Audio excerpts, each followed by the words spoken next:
What is up, guys, and welcome back to the Man to Man AU podcast out here in the Plains. I'm Nick. And I'm Jaxon. And again, we have Brandon back, the Rage Baiter. I'm back. He grew up in Georgia, so this was really important for him. Had to come back for this week. Exactly. Let's go ahead and just recap Week 6. Penn State, that's the first thing I'll talk about. Penn State, shocked by UCLA. 37-35, I think, was the final score. Crazy. This team, UCLA, 0-4 going into this game, hadn't led in the game. They were bottom 100 in every statistic on offense and defense. Mm-hmm. They didn't have a coaching staff. Their offensive coordinator just had gotten promoted.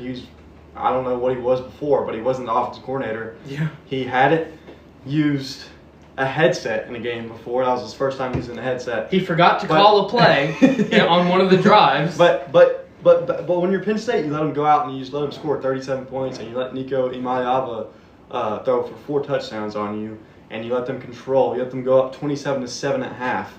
Frankly, you played better in the second half, but it didn't matter because UCLA was just the better team, which is insane to say because this team is terrible. I don't care what happened in this game. UCLA is really, really bad. So, bad loss for you. I don't even know what to say about it because that's like that might. I always tell my dad that might be one of the biggest upsets I've ever seen in the history of watching college football. So I don't know. What do y'all think? There's I can think of one Auburn one, but I think that James has been there for 10 years, 11 years. I think he got there in 2014, so like probably 12 years. And worst season to date would be, I think, COVID year, where they had like 4 wins, went 4-6, or however many games we had in COVID. And to be that consistently good, to be that consistent in getting your team ready, for especially unranked opponents, for bad teams, they are not the team that struggles ever. And it means a lot for the team's mentality going down the line. It's going to be extremely difficult to get that team up for any future games because, we saw what a loss to Oregon did to them. They just completely fell flat on their face. Had 2 chances to come back against UCLA and just couldn't. Went for it on that 4th down, and didn't call any timeouts. I don't necessarily disagree with his decision. If it goes right, no one's saying anything. But it's got to go right on a 4th down against a UCLA defense that hasn't done anything all year. And, to be a Penn State fan and watch the performance that they put out would have been gut-wrenching. Yeah, they have a right to be just pissed off. Yeah. Some of them are saying fire James Franklin and Valma. Some might think that's crazy. It is kind of crazy, but I'm not going to yell at you for that because that's terrible. And they're not going to fire him, but he might leave because I think it might be a mutual thing at this point. I think that team's checked out, and I think that coaching staff might be checked out because Josh Pate said something that is very true. That Oregon game was really a divisive game for Penn State. Mm-hmm. It was going to lead them down one of 2 paths. One of them, okay, we're going to finally change somehow and start beating these big teams. We finally are going to learn from it. Or, in a couple of years, Penn State won't be the coach anymore because that game was so, I don't think I knew it as much as Penn State fans last week, but that game was so important for them because it really just spoke to James Franklin's tenure at Penn State and how he just can't. In a situation where you've got the wideout, home field advantage, the most talented team you might have had your entire tenure possibly. That's what they've said. This was the year. For the past 4 years, they've been preaching this will be the year. Mm-hmm. And, looked lifeless at the end. Yeah. Always manages to keep it close, but can never have the star power or the guys who just want to win the game, who will put their bodies on the line to win the game. They don't have that. And honestly, I think it could just be like a Penn State thing. Penn State could just be cursed. I don't believe in curses, actually, but ever since that all that stuff went down with Sandusky and all the illegal crap that I won't speak of, maybe they ever since then, it just feels like they can't get over the barrier. When was that? 2007, maybe?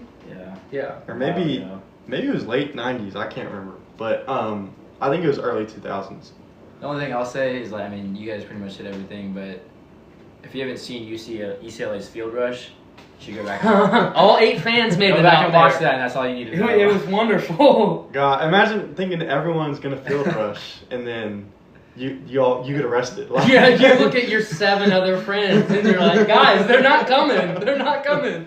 Head for the gates. Another big upset that happened, which I don't think it's that big of an upset. Texas goes down in the swamp.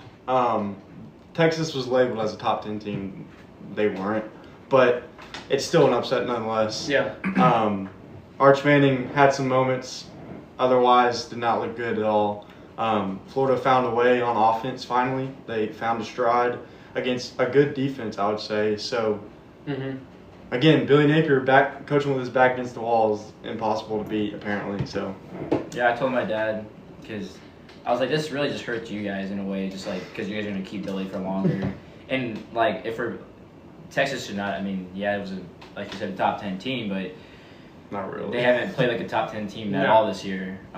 So, yeah, I think that, I mean, obviously it's good to win. Like, you don't want to lose. I mean, did y'all see that stat where it was the top 3 of 4, or not, top 4, 3 of the teams in the top 4 preseason AP poll are now unranked? Yeah. Texas, Penn State, Clemson. Oof. Oh, yeah. Brutal.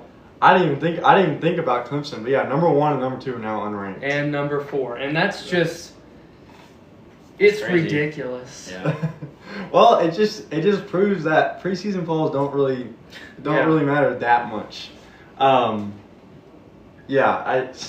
Do we think that saves Billy's job for another year? Just that win, like if he goes out and wins maybe 2 or 3 more games, is that going to save his job? Helps If he can finish out with a winning record, he's keeping his job. Oh well, yeah, but 2 or 3 more. He's only got 2 wins got a right hard now. schedule still. I think they might go 5-7 still. I think if they go 5-7/4-8, which whenever Billy has his comeback game, he's proceeded to win more. Yeah. But I mean, if they can only squeak out 10 more wins, bye Billy.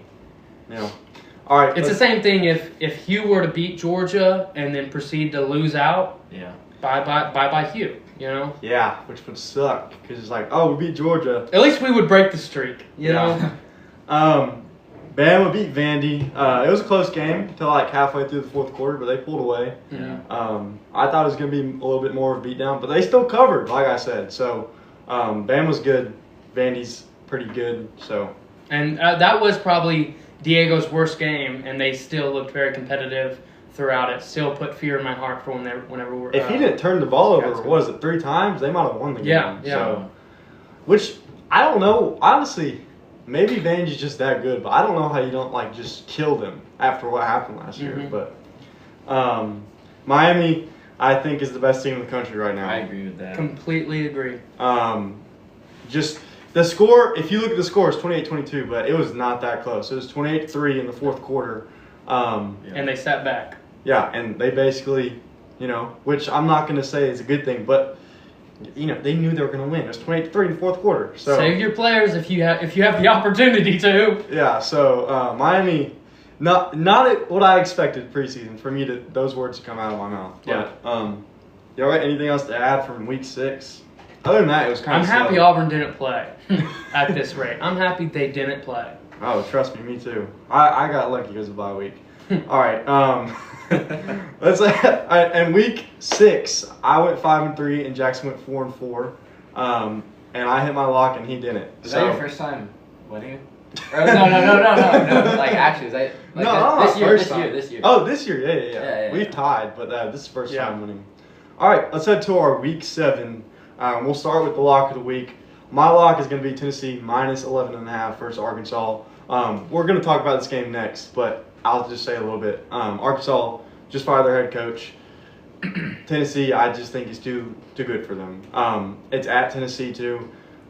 Tennessee is pretty sure they're off a bye week, so I don't see them. Yeah, I think Tennessee covers that. So my lock is going to be the Red River rivalry. Oklahoma to cover 2.5. Even though John Mateer's status is like it's kind of up in the air. We don't know if he's going to play. I still think they would cover 2.5, even if the backup plays.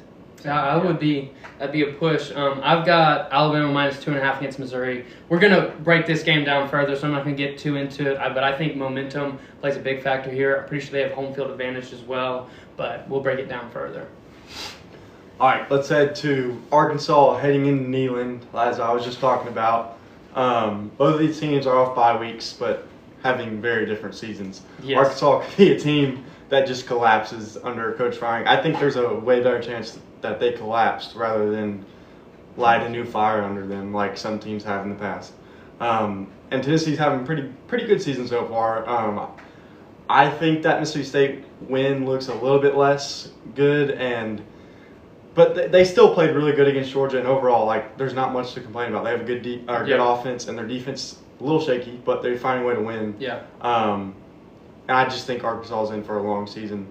I'm not sure how many wins they're going to get in the SEC this year, and I think they will be able to score points on the subpar Tennessee defense, but it won't be enough. So give me Tennessee to win and cover.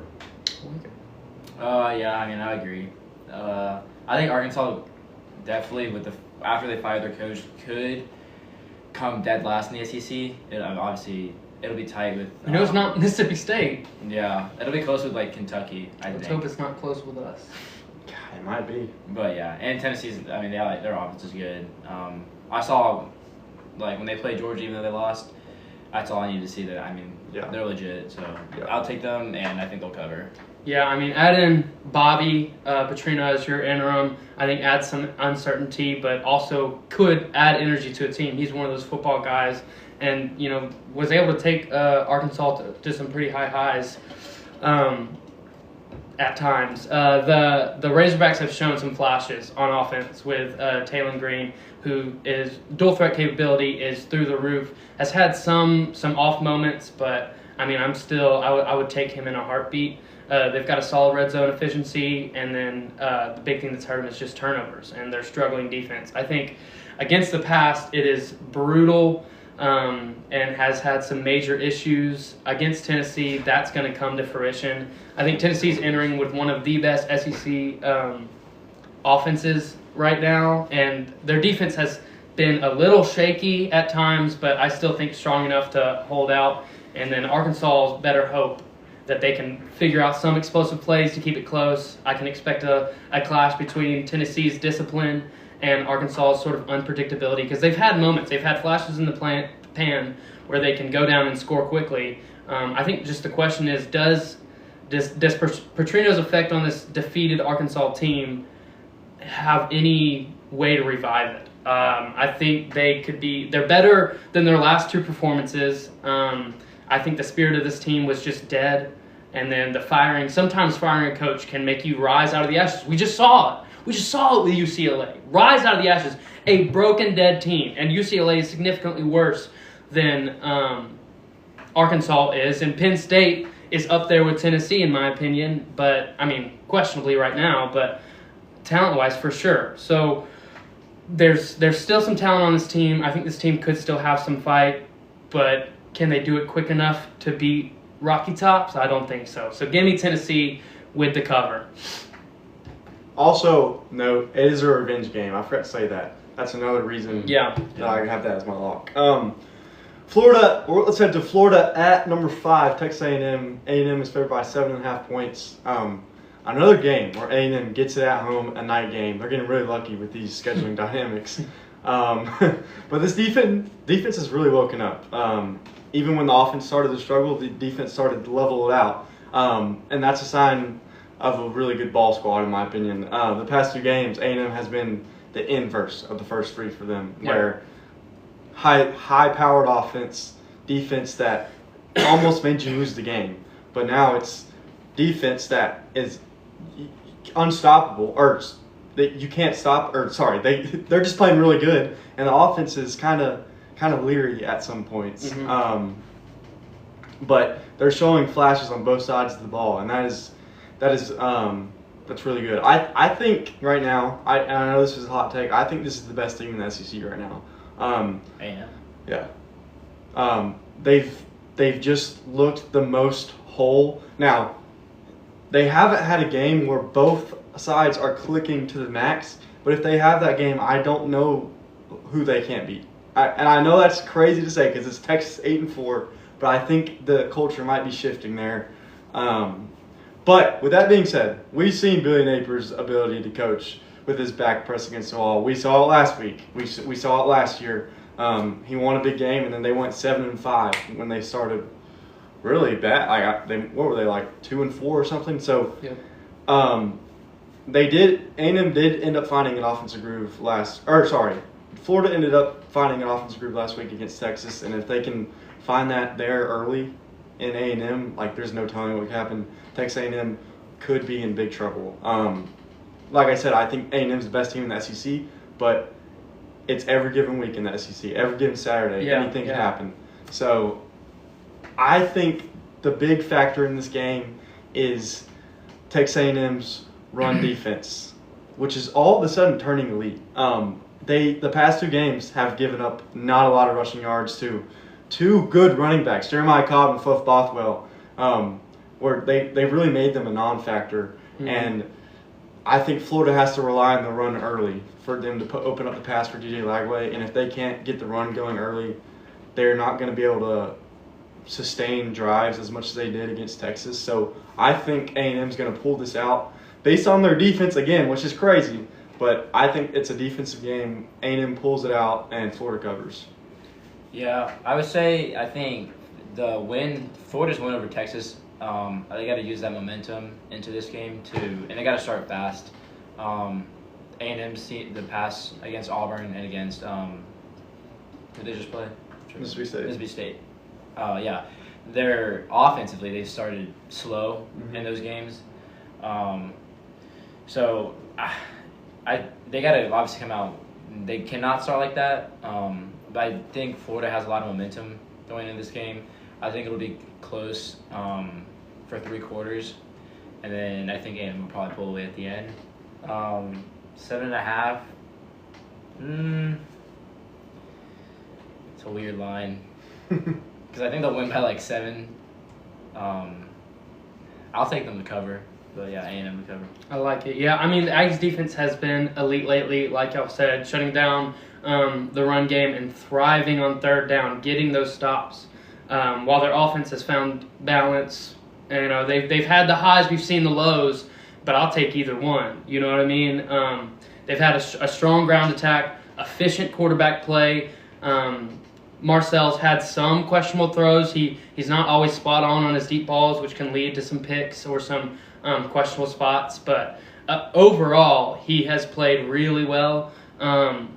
I think Florida struggled to find rhythm on offense. They've shown flashes through the air, but have heavily lacked consistency and definitely have lacked protection up front. I mean, their O-line is not similar to ours because ours is the worst O-line, but they've had a lot of drop blitzes, a lot of missed assignments, but they can also clean it up fairly well. I can sort of trust that O-line or that offensive line coach to clean some of that up. But I think the Gators going to need to figure out how to limit turnovers in this game to have a chance right now. They've got to figure out how to create explosive plays early. I think A&M's depth and physicality can give them the edge as long as they can control tempo. But Florida State's speed can make things interesting. They're quick on the edges, and if they start fast, as long as they can control tempo. But Florida State's speed can make things interesting. They're quick on the edges, and if they start fast, you look out. They started fast against Texas, and Texas's D couldn't pull it out for them.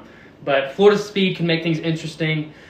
I think although Florida put it on last week, there was still some struggles on offense, and Texas didn't have the offense to take advantage of them. A&M does in the second half, and then playing at home was a massive benefit for Florida during that game as well. I think right now Texas A&M is just the better team. They've got more of an elite offense. I think their defense is better. We just saw last year after Billy locked in, there was, like you said, a total transformation in that Florida Gator play. But can we rely on that against Texas A&M at Texas A&M? I just don't think so. I'm going to go with Texas A&M with a cover. All right, let's head to Kansas at number 9, Texas Tech. Texas Tech heading into the top 10. Clap it up for them. Texas Tech is favored by 13.5 points at 6:30 p.m. kickoff. This is Jackson's Big 12 champ versus my Big 12 champ. Texas Tech's defense has honestly been the key point of their team, and I didn't predict that going into the game or going into the season. Of course I thought they were going to have a decent defense, but I thought it was going to be their offense that was overpowered and was going to be able to just constantly go through these defenses. But it's been their defense. They haven't given up more than 14 this whole year. I don't know what they're averaging, but it might be like 10-ish or 12, 11. But I think this is probably the best offense that Texas Tech has faced all year. I mean, I think it's pretty obvious because Kansas has been lighting it up all year. Thing is, their defense is very questionable, Kansas, and that's the reason they've lost 2 games because their defense doesn't show up sometimes like a classic Big 12 team. But anything can happen in the Big 12. It's really hard to predict. But you can say anything can happen in the Big 12, and that's why you pick Kansas. But if I just look at the teams, Texas Tech is a very complete team right now, and they don't feel like a Big 12 team. They don't. Texas Tech could honestly make a run with the way they're playing right now. I know they're playing Big 12 teams every week, but I'm not going to count them out until I see, honestly, a weakness, because I haven't seen a huge weakness. So give me Texas Tech it's going to be a close game until the 4th quarter, and then they're going to win by 14. So they are going to cover. Give me Texas Tech because Patrick Mahomes. Patrick Mahomes, I like it. Yeah, I mean, Texas Tech has dominated this series over the last few years. I think Texas Tech has one of the highest, I don't think, they are one of the highest scoring teams early in this season. They've got a very balanced offense that threatens both through the air on the ground. And they're, like you said, I haven't seen a defense, I haven't seen a weakness. Their defense has played phenomenal at creating pressure, limiting big plays. No one's really been able to find an edge on them so far. I think Kansas, like you said, have shown flashes offensively with Jalen Daniels as their dual threat quarterback. I heavily believed in Jalen Daniels preseason. That's why I picked him. I thought he was able to do what he can, and he has. It's just their defense has really let them down so far. I think the key for Kansas right here was going to be establishing the run early, being able to protect their quarterback and converting on 3rd downs. They're going to have to keep Jalen upright in order for them to have a chance in this game. Texas Tech's depth, home field advantage, and momentum give them heavy controls, though. And I think, although Kansas can keep it interesting if they can get their playmakers to make plays and execute, and as long as they convert 3rd downs, this could go down to the wire. But I also think Texas Tech has distanced themselves from the Big 12 competition a little bit and have left no doubt they've won by at least 24 in each of their matchups. And it's just not a team I doubt right now, especially at home. I think we've got Texas Tech with a cover right here. RIP my Big 12 pick. All right, let's head to Arizona State heading into Utah. This is going to be another Big 12 matchup, obviously. Very hard to predict. Arizona State has found a way to win every game since the Mississippi State game, and it's been very close every game. And I've picked against them in both games, TCU and Baylor, and they won both those games 27-24. Don't worry, I picked you Arizona State. And so, like, if I look at that, like, should I pick against them again? I don't know. I almost want to pick them because I can't pick against them 3 times in a row. But they are banged up on defense. They've lost 2 key contributors in the defensive backfield. And Utah had a bounce-back performance against West Virginia after the Texas Tech game. And I think Utah is still a good team. Devin Dampier's slinging that rock. I still believe in Utah to be a contender in the Big 12. So I think these teams are really on par with each other, and there's a reason that Utah's favored in this game because of that home field advantage. It's a 9:15 kickoff. I'm going to give Utah the edge just due to the home field advantage. I'm sorry, Arizona State. That's 3 in a row that I haven't picked you, so prove me wrong. So give me Utah to come to get a win, and I think it's going to be a 3-point win. So give me Arizona State to cover. I mean, the only game I watched of Arizona State was that TCU game, and it was a good game. Yeah, and they came back obviously. Utah, I don't know a whole lot of it. It's whatever. But it does help that Nick picked Utah because and it allows me to get my bounce back. So I'll go Arizona State. Good pick. I like it. Yeah, Arizona State heading into Salt Lake City, take on Utah in this Big 12 matchup. I mean, this could be 1 and 2 depending on how things shake out at the end. There's not really a second spot in the Big 12 right now. Besides, you have your big one, Texas Tech.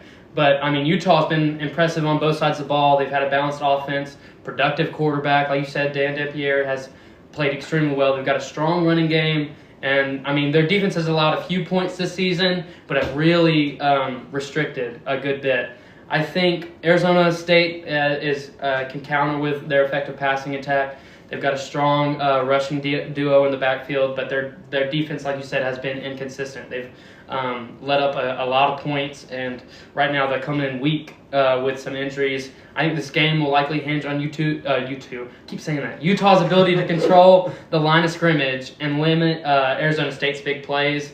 The Sun Devils will need to find a way to protect Sam, leave it on the fucking ground. But I think if they can figure out how to create turnovers, this thing is competitive down the line. I think although Utah's looked dominant in their wins, they really haven't played anybody who compares to Arizona State except for Texas Tech, who dominated them. Yeah, and meanwhile, Arizona State has done their job in each of their matchups, coming off major wins against TCU. I think their momentum can carry them with Sam's increasingly improved play right here over recent weeks. So give me Arizona State with the upset. All right. I'm alone on that one. I'm picking them 3 weeks in a row, baby. All right, let's head to Michigan at USC. 6:30 p.m. kick. USC is favored by 2.5 points. This is another game where the unranked team is favored against the ranked team. This game also was just really hard to predict for me. Two very different teams. Michigan, obviously, great defense, will dominate on the defensive side. They just play a whole different brand of ball than USC does. And USC, big offense. Big on offense, and their defense is very questionable, as it always is under Lincoln, which you could say it's better this year, but the one team they played, Illinois, they let up 34 points and a game-winning field goal. So I'm not going to say their defense has improved. Maybe it has because it's just a worse. It's always bad. But anyways, defensive masterclass versus offensive masterclass here. I think the big factor in the end of this is Michigan has been averaging 7 yards a carry this year, and if the way to win this game is to win the time of possession. Just pound the rock on this USC defense, lull them to sleep, and the offensive possessions that they do get is going to be against a Michigan defense that is really warmed up and ready to go. And I think it's a really good defense. So there's going to be a couple possessions, like basically still a couple possessions, and lull the defense to sleep. And I think that's exactly what they're going to do because that is Sharon Moore's brand of football. So give me Michigan to come in here and get the upset. I offensively with Michigan, obviously it's kind of questionable, and especially when you look at when they play better teams. Outside of Oklahoma, they haven't really played anyone. They played Nebraska, and still Underwood he didn't perform crazy. And then USC's quarterback, was it Mavia? Is that how you say it? Yeah. He's been, from what I've seen, he's been pretty good this season, and it's a very Lincoln Riley. Lincoln Riley, I feel like always has really good quarterbacks. It is. You brought a good point that it's just like how both teams are just opposite of each other, essentially, with a good offense, bad defense, and then vice versa. But I think USC will pull it out just because I think their offense wins them the game, obviously. But yeah, I'll pick them in. Was it 2.5? Yeah, they'll cover. Yeah, Michigan's relying on freshman QB Bryce Underwood, who's had a strong rushing attack. He's very dual threat like, has been able to put it through the air recently. Donovan McCullough's going to be a key playmaker for him. I think on the defensive side, Mason Graham, Kenneth Grant will be the anchors on the Wolverines' effort to sort of find a way to pressure quarterbacks and disrupt plays. USC's bringing high-powered offense. Like you said, Jaden Mavia has put it through the air, but he's also shown some vulnerabilities in close games. I think this matchup's likely going to come down to whether Michigan's defense can slow down USC while their offense can stay consistent, if they can figure out a way to be consistent. I felt confident in this USC team, but again, besides their loss to Illy, they really haven't played anyone. They're supposed to play Michigan and then go to South Bend to play Notre Dame. That stretch is rough. I mean, that's brutal. They might be double prepping this week, but I would love to pick USC here because it wouldn't surprise me if and when that offense gets rolling, they can put a dagger in Michigan. However, Bryce has come alive in recent weeks. He's found the momentum. He's rolling, coming off big wins, and I think right now I can trust them more. So give me Michigan with the upset. You pick Michigan too? Mm-hmm. Bet. All right, let's head to South Carolina, heading into number 11 LSU. LSU's favored by 9.5 points. So it's been the same story with LSU all season. Exactly the opposite of what I thought they were going to be. Their offense is the reason that they have a loss on their record, and their defense has just been playing out of their minds. Blake Baker, I'm not saying right away, but he's going to be a big name in the future for a head coaching gig. I think he's still pretty young, but he really has turned around this defense, and it has just really surprised me. But we saw in the Ole Miss game that it didn't matter. When you don't have an offense, it doesn't matter how good your defense is, and Auburn knows that too. I just don't know how Brian Kelly and this offensive staff hasn't really been able to figure out this offense with a fifth-year quarterback that is a gunslinger, and they went and got in the portal and got all these really good receivers, and somehow it's not working out. Now, I'm pretty sure they lost a lot in the running game, but I kept on saying up until this point of the season that LSU's going to find an offense because they have the pieces, but I don't know how much I can keep on saying that. Do I think they're going to improve a little bit? Of course. I think every team improves throughout the season, but I think I was wrong. I'm going to back up on my SEC championship stance finally. I was staying strong on it for a minute, but I don't think so anymore. I think this is a team I think this is the 9-win team. And South Carolina, I was also kind of wrong about them too. I thought maybe this is a team that could make a run for it. Right now, they look like a pretty decent team. They probably could beat Auburn, but is that saying much? Yeah. It's not saying much. We say as we're about to pick Auburn, Georgia. They played good against Kentucky, but that's also Kentucky. Their one bright spot has really been Lenore's. Lenore's has still played pretty okay this season. But I just don't. I think these teams are just very similar, but LSU is just more talented, and it's in Death Valley. Yeah. So there's a reason they're favored by 9.5 points. So give me LSU to win this game. It might be kind of a boring game though, like 24-13 or something. So. Yeah, I'll say both of these teams from preseason to now have my expectation for them has declined a decent amount. I thought both would be better in kind of all aspects of the game, especially with LSU. I mean, they really don't look that. They have so many pieces. I don't know how. Yeah, it's really weird to see it not to see like the puzzle not come together. Yeah, I mean, it's tough because I really like Lenore Sellers. Pick 'em. But LSU's defense is Death Valley. Come on. Who should you pick? LSU. Do it. No. I mean, but at the end of the day, like you said, LSU has the better team and they have the better roster, and that doesn't always equal a win, but it's hard to pick South Carolina in this case. South Carolina's lost to who? They lost to Vandy, where they got killed. Yeah, killed by Vandy. And what's their other loss? It's another SEC team, I think. But we're about to find out. Missouri, that's it. Yeah. Missouri. Oh yeah. It's like 28-20 or something. So, which is, not a bad loss, but yeah. Now I'll pick LSU. I like it. But I think South Carolina will cover the 9.5. Okay. I think so too. I didn't add that. I think South Carolina's gonna cover. You just said they were gonna. You just said. No, I said like 24-13 LSU. So that's a cover, right? Wait. Yeah, wait, no, I'm No, tripping. that's not good. Never mind. LSU's going to cover. Sorry. All right, What we is it? figured that out. Yeah, I mean, Garrett Nussmeier just hasn't looked comfortable at all. I think defensively, LSU has boasted a very strong unit, capable of applying pressure and creating turnovers, just not capable of winning games for him right now. South Carolina, with that 3-2 records, coming off a bye week following the victory over Kentucky. I think the Gamecocks offense, led by Sellers, has been good at times, but also very bad at times. They just haven't found a way to protect him at all. And I get it; he's a dual threat quarterback, so you don't need all the protection in the world, but you still need some. If he can't find a lane to bump outside, he's going to go down no matter what. I don't care who you could have Cam back. Well, I don't know. Cam is God, but y'all put him in a very bad spot recently.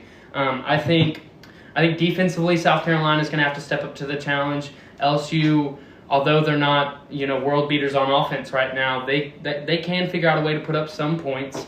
I think this could be the week where they could find some consistency in some of those stars. So far, I mean, we preached South Carolina's defense, but it hasn't looked great. And if you're going to find a spot to figure out how to use this talented roster you have, it'll be against South Carolina right now. Primetime SEC showdown is expected to be a close, contested battle, I think, through 3 quarters, with both teams looking to solidify their position. But I've got to lean on the LSU defense, and I trust them enough. I trust them more than I do South Carolina right now. So I'm going to take them and with the cover. All right. Let's head to the Red River rivalry. It's kind of sad. Kind of sad that this isn't the game of the week, and it's not even close. There's still 4 more games after this, but it's just how Texas has looked this year. Haven't looked great. So that makes me a little bit confused with the spread. Texas, I think, has moved to 1.5. Texas favored by 1.5. So basically, pick them. But so that makes me a little bit confused with the spread. Texas, I think, has moved to 1.5. Texas favored by 1.5. So basically, pick them. But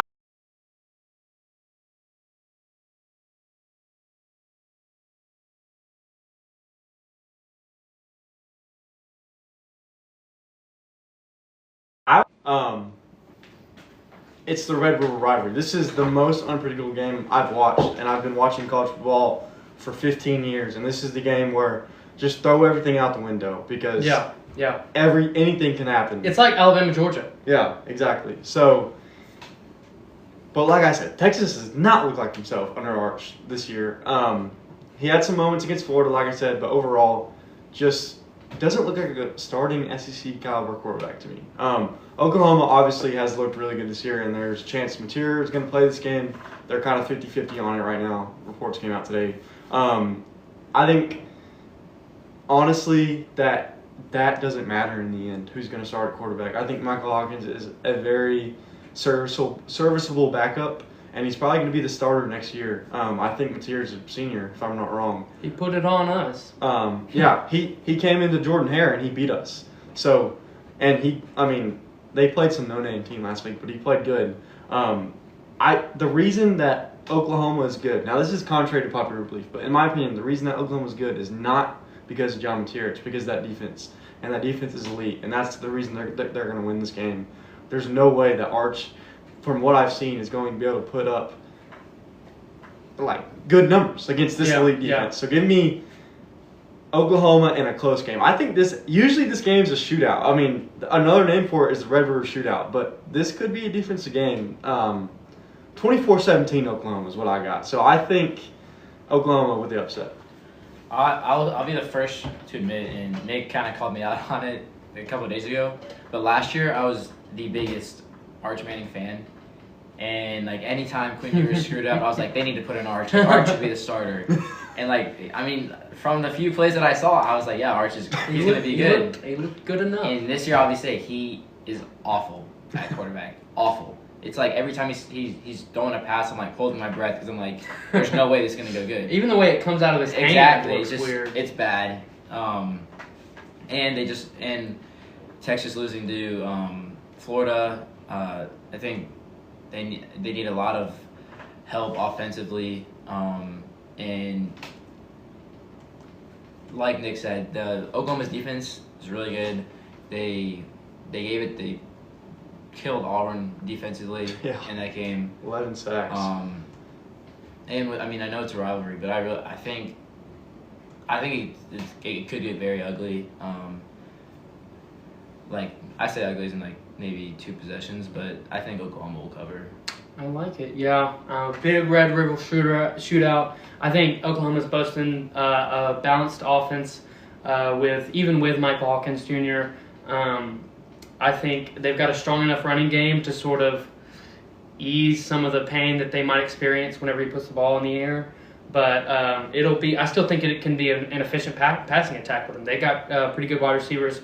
Texas, on the other hand, has faced challenges with Archman. I wish he would throw that ball away, including that recent loss to Florida, highlighting issues with their offensive line. It was bad. I mean, I'm not going to say, once again, I'm not going to say they look like us. It's weird talking about offensive lines when we're talking about them, but they didn't look great, and the quarterback play was bad. Oklahoma's defense is going to look to easily exploit these weaknesses. I think they can. Texas has to figure out how to rebound offensively and prove a resilience, prove that they want to win games. Because I mean, they've had 2 relatively close big games and have lost both of them so far. I think the difference between LSU and Texas is simply you can trust the talent more. I think on LSU to likely improve because we've seen their ceilings last year. But with Texas, it feels like we're still learning what this offense is. You know, we're still figuring out, do they have a push? Do they have a pulse right now? This being the big Red River shootout has some implications in it, but I mean, you're not going to turn a turd into a god in a week. So I expect a close game, but give me Oklahoma with the upset. All right, let's head. Was that the Oklahoma sweep? Yes. All right, let's head to Ohio State at Illinois. Another ranked matchup. Ohio State's ranked by 14.5 points. Honestly, I don't have much to say about this game. Honestly, Ohio State's defense is going to do it's just going to be too much for Illinois. The roadmap to beating Illinois is out. Not just beating them, destroying them by 50 points. Now, I'm not going to say they're going to beat them by 50 points because I don't think it's going to happen because Illinois has turned it on in the past couple weeks. But this is the number 1 team in the nation for a reason, and I really don't have to put a lot of analysis in this. I just don't see this. I don't see Illinois winning this game. I think it's going to be a close game at halftime because the past couple weeks, Ohio State, I'm not going to say they slept block, but they start off slow offensively. You're not going to score on them on defense, but they start off slow a little bit, going in half, and then they'll beat you. They beat Minnesota 35-3 last week. They started off, I think, 7-3 or 14-3 at halftime. They don't have to. Against Washington, it was 10-3 at halftime, 6-3, 24-6. So that's exactly what this game's going to be. So give me Ohio State to win and cover. Yeah, I mean Ohio State, their defense is obviously the best in the country. It's like their defense is. I look at it as like their offense can make mistakes, and they can make as many as they really want, and their defense is going to save them every time. Mm-hmm. And it's like crazy to see that. It's where their offense will throw a pick in the red zone, and their defense will somehow get them out of field goal range or something crazy will happen. Yeah. So I mean, yeah, I think Ohio State will easily cover this, and yeah. Yeah, I mean, I was talking about it with LSU. I said, it's a great defense. It's not a defense that's going to win you close games. This is a defense that'll win you whatever game you want it to right now. I mean, you don't have to have an explosive offense, but they still have a very talented offense. People really haven't been talking about Julian Sand, but he's put up points. He's put the ball in the air, and he's looked good. I think the game's going to hinge on whether Illinois can win the line of scrimmage and create turnovers. It's going to take a lot because even if you do that, like y'all said, you've got to face that defense is coming out. And those 11 guys make it feel like there's 33 out there. I think Ohio State can probably establish some tempo and keep Illinois from building any momentum. Crowd energy and big plays on both sides could make this kind of competitive maybe through halftime. But Ohio State's got a clear talent advantage. I think this Ohio State squad is certified and can be trusted to be consistent, while Illy has looked, pretty inconsistent. I remember the Indiana game where they, I remember the Indiana game because of Illinois' big loss. They lost 63-7 or 63-3, and I think that they're just headed into a wood chipper right now. So give me Ohio State with the cover. All right, let's head to the Alabama at Missouri game. Alabama's favored by 2.5 points. Kind of surprising. 11 a.m. kickoff.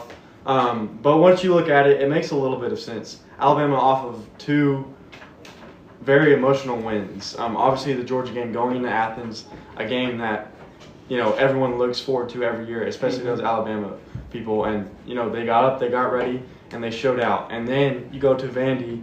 It's crazy to say that was an emotional game, but it was because of what happened last year. And Vandy is pretty good this year. So yeah, it was a close game. They 2 very emotional wins.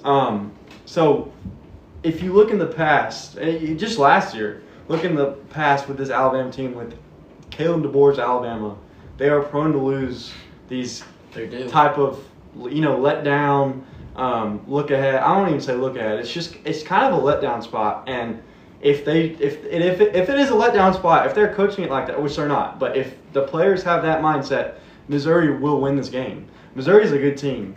Bo Pribula is a good quarterback, and this offense is I want to say this offense is better than Vandy's, but they're probably on the same par. I think if you were to tier list rank Vandy and Missouri, they'd be exactly on the same playing field.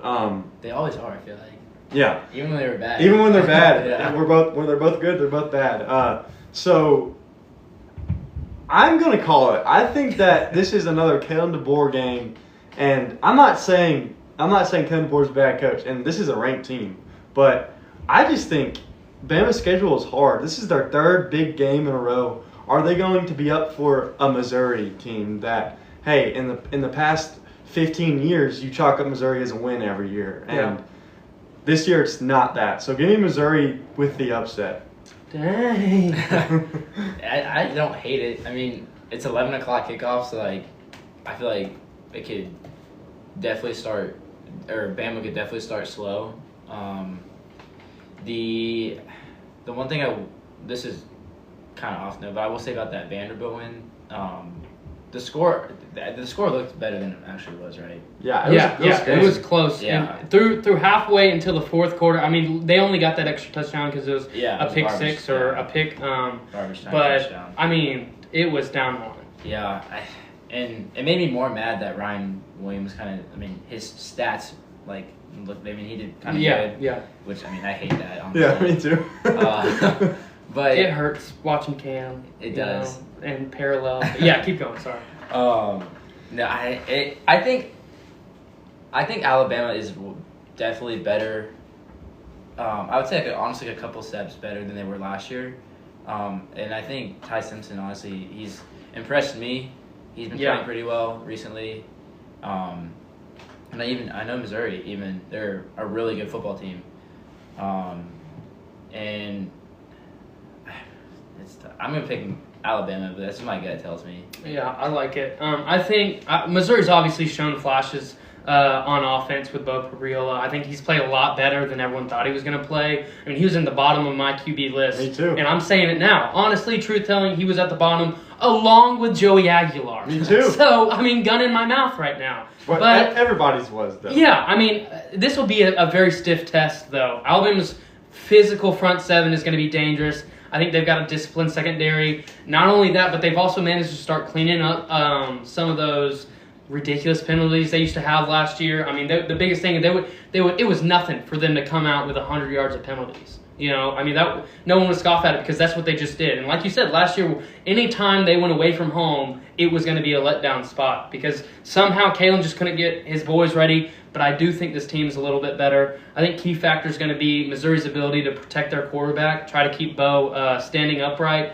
and figure out a way to win the line of scrimmage. If they can figure out to get a push on that front 7, then I could be confident in that Missouri offense. But the combination, I think, of Alabama's depth and their bounce attack with Ty Simpson really coming alive and really getting motivated, I think this is a different Alabama team than last year. Like you said, give me Alabama with the cover.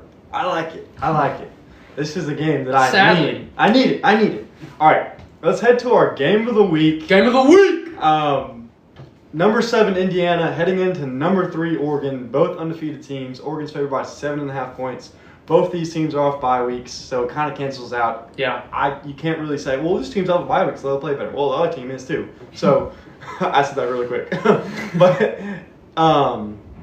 the Illinois game, obviously, for Indiana is very impressive. Everyone's going to point to the Illinois game.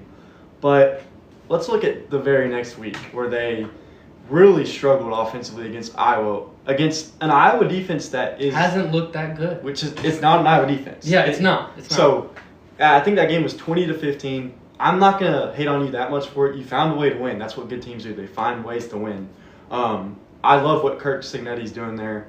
Mm-hmm. I love the program he's building. I wouldn't be surprised if he gets picked up by a really big name soon. But also, I wouldn't be surprised if he builds Indiana into a program in the next couple years. But they had a stint back in the day. Yeah, but I think what Dan Lanning is doing, and I think everyone that has a brain is going to agree with this. What Dan Lanning is doing right now is better, and it's just better. They have more stuff. They're more talented. They have more resources. What I'm saying, they have Nike money. They have Phil Knight money, and it shows. I remember what happened last year in the Indiana and Ohio State game. This game reminds me of. I picked Indiana to go into Ohio State, or it might have been at Indiana. I picked Indiana to win that game because I was seeing them blow out everybody all season. But then they played a real team, and the real team kind of went to town on them. Yeah. And then they played a real team again in the playoffs, and they kind of went to town on them. So I think a real team might go to town on them this game. So give me Oregon to win and cover. Yeah, I think Oregon just strict. I mean, when Indiana played Illinois was like, what were they, like 9? Or they were top 10 for sure, right? Mm-hmm. Mm-hmm. And it was a very impressive win. But also Oregon went into Penn State, which at night at a whiteout, which is still very hard to do. Very tough game, overtime game, and put out the win. Like you said, it's just good teams find a way to win, and Dan Lanning he is in my opinion he's really turned around Oregon, or he's at least made them jump up to that next kind of level of contention status. Yeah. He's the second best coach. Yeah. I was about. in my opinion. I knew what you were gonna say at first, and then you had to think, oh yeah, Ryan Day's in there.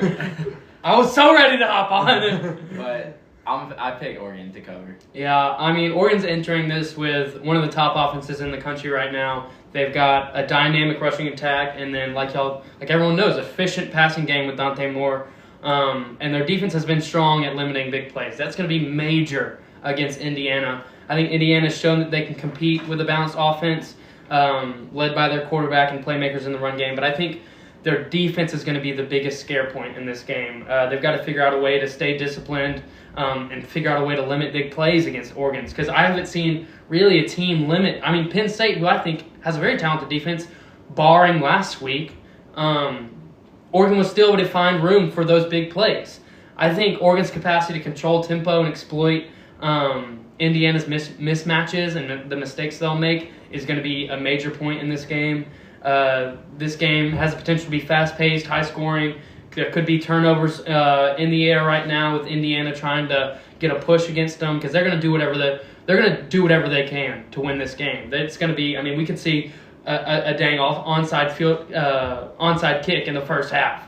But this game has the potential to be a good game. I think the Hoosiers have played really well. I don't want to take anything away from that, but Oregon checks too many boxes. Whether it's talent, home field advantage, or momentum, this team has looked, like I said before, certified. So I'm leaving Oregon in a high-scoring game with the cover. All right, let's head to the Auburn game. The Georgia Bulldogs, top 10 Georgia Bulldogs, are heading into Auburn. They're favored by only 3.5 points. That line might be shifted by now. I wouldn't be surprised if it's gone back to 4.5 or it's gone down to 2.5. It's really surprising me. It opened at 4.5. It's just been bouncing. And it's been, yeah. I thought it opened too low. I think it should be like 6 or 7. But anyways, the first thing I want to open up with here is the fan base reaction after the A&M game, and me included, was terrible. We're like, we suck. We're the worst team ever. We have the worst offense ever. But if you take a step back, Which is still kind of true. if you take a step back, after the Oklahoma game, everyone and their mama was saying, we're good. Like, we are a good team. It sucks that we got screwed by the refs, but hey, we're going to be a good team this year. I think most people were saying that's not a bad loss. It's okay. We went into Oklahoma and lost by 7, which Oklahoma is a top 5 team. And then A&M happened, and rightfully so, everyone was outraged. I was too. And so I'm not going to act like A&M didn't happen. But it's one game. One game can't define our season. It really can though. This game could define our season. So I wanted to start with that before I start, sounding listing it all off. So here's the case for Auburn. First thing I put down: Georgia's not necessarily Georgia anymore. Defensively, mostly. Their offense is still. I think their offense is actually pretty good still. But defensively, this is not a team. This is not what usually Georgia is. And it's a night home game. This is the first time we played them at night since 2004, I think. I think Auburn's defense is better than Georgia's. I agree. Hot take. We are retiring Cam Newton's jersey in this game. Can you imagine all the buzz in the air? Just naturally, Auburn plays better at home. So that's the case for Auburn. Chaplin can be able to hear the calls. Hopefully. The case for Georgia, first of all, they own us. They just do. 8 in a row, 9 in a row, whatever it is. They own us, and we have something in our head that we can't beat them. And I don't know if we're going to get it out for this game. They are better than us. There's another thing they have going for them. They have a better coach. And there's no reason that Auburn's O-line is going to start magically playing better in this game. Hugh Freeze does play a lot better in close game or in big time games. We haven't seen him win, but we've seen him with really bad teams get close losses. So talent wise, if this season hadn't happened, if I'm just looking at these teams' talent and it's at home at 6:30 kickoff, I honestly might pick Auburn to end the streak because dams do break. But I can't sit here with a serious face and tell you that that's going to happen. I really can't. I'm hoping I'm jinxing Auburn here. So give me Georgia to come in the Jordan Hare and get a win. I always pick Auburn in these big time games, and we always lose them. So maybe that's going to switch it right there. So give me Georgia with the win. I'm sorry, it sucks to say that, but this game is pretty much why I'm on this podcast. Because I hate Georgia. I hate Georgia more than Bama, which could be crazy, but I hate them both. But if Georgia beats Auburn, I'm gonna have 100 people texting me and just talking shit, and I can't do anything back, which is that sucks as a feeling. Yeah. But then and I also have a couple bets that I made with some Georgia fans preseason.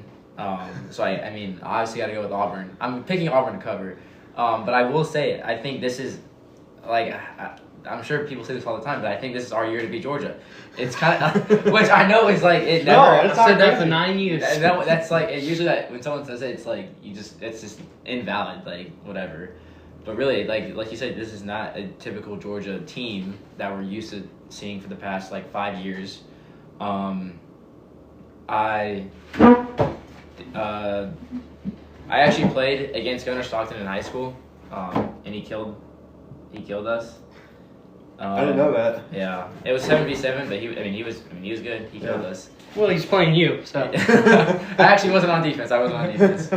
But yeah, and it's gonna be tough. I really, really, really, really hope Auburn doesn't start slow on offense.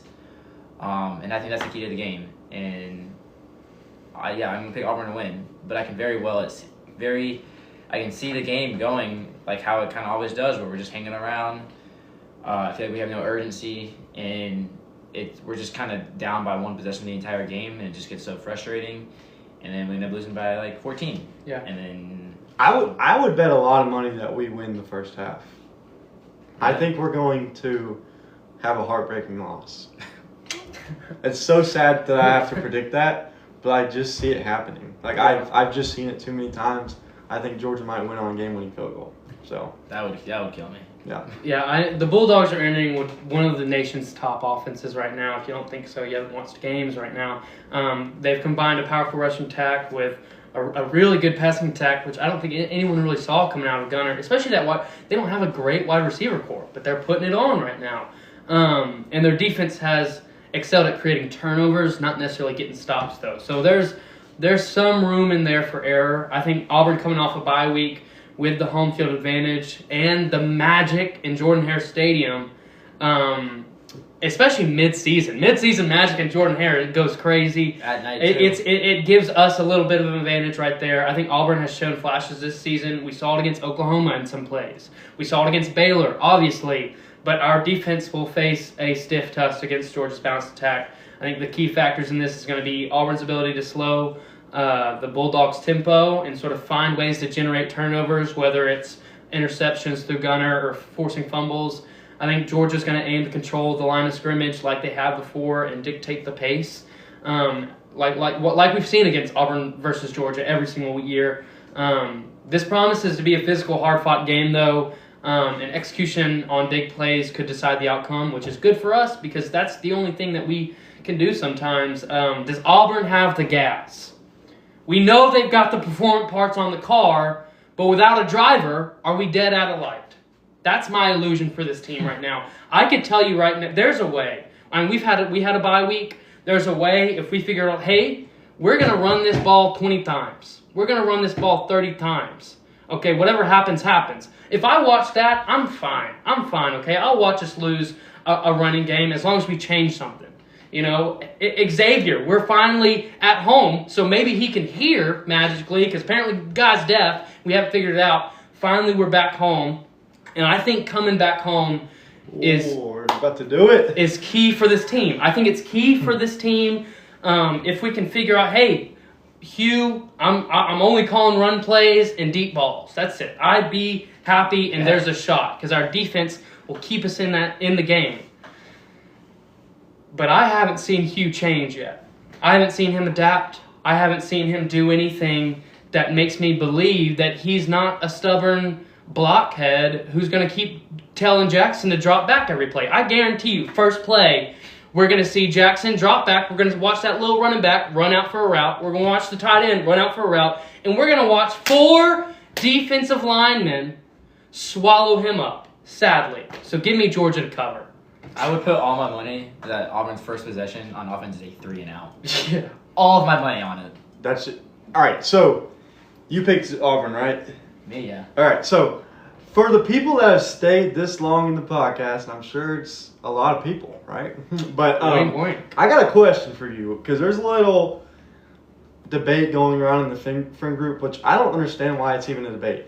If Auburn wins this game, if we win this game, because we will be in attendance, we have the right to storm the field, correct? And I want you to answer. Like, you can type in the Spotify comments. There's actually Spotify comments, by the way, and YouTube comments. So I would like you to say, like, what do y'all think? Tell us if we're crazy, because to me, I think it's a no-brainer. No-brainer. I mean, we're talking about a top 10 team right now. Haven't beat them in 9 years, or 8 years. And we're coming off 2 terrible losses, 5 terrible years. Yeah, so I don't know why people, and like some of our friends are saying we shouldn't, but I mean, I'm not like anti-rush. Like, obviously I'll rush the field, but it's also like, and like. Are you saying because it makes really, us look like a little brother or something? I mean, that it's like I was literally about to say like act like we've been there, but like we haven't been there in 8 years. Yeah, so, like, I'm being 08. We are little brother. I mean, yeah, I'm definitely not against it, but I'm not. I mean, I would say like. I mean, I'll just do what everyone else does for. If y'all don't rush, You following the pack. If y'all rush, I'm definitely rushing. Do we rush and Auburn lost? Guys, we're firing him. He's gone. Literally. I will make sure that I jump over the hedges this time and not get stuck in them. Now, I will say, before we close out, I am not completely over Hugh. I just tore into him a good bit, but I'll tell you right now, I'm not completely over him. Now, if he comes out here and we have another 0 for 11 on third downs, can't get a first down, then yeah, he's gone, get out. If it's a close game, but our offense still can't do anything and our defense is playing out of their minds, I agree. maybe get another turnover, and we lose because our offense couldn't get a touchdown, I want him to get fired on the spot. I completely agree. The only way, like if we were to lose, but we see changes on offense, we see some first downs, and we just lose a heartbreaker, all right, maybe we lost that one, but we could go and win. We could finish out 8-4, 9-3 if we wanted to. But we'll.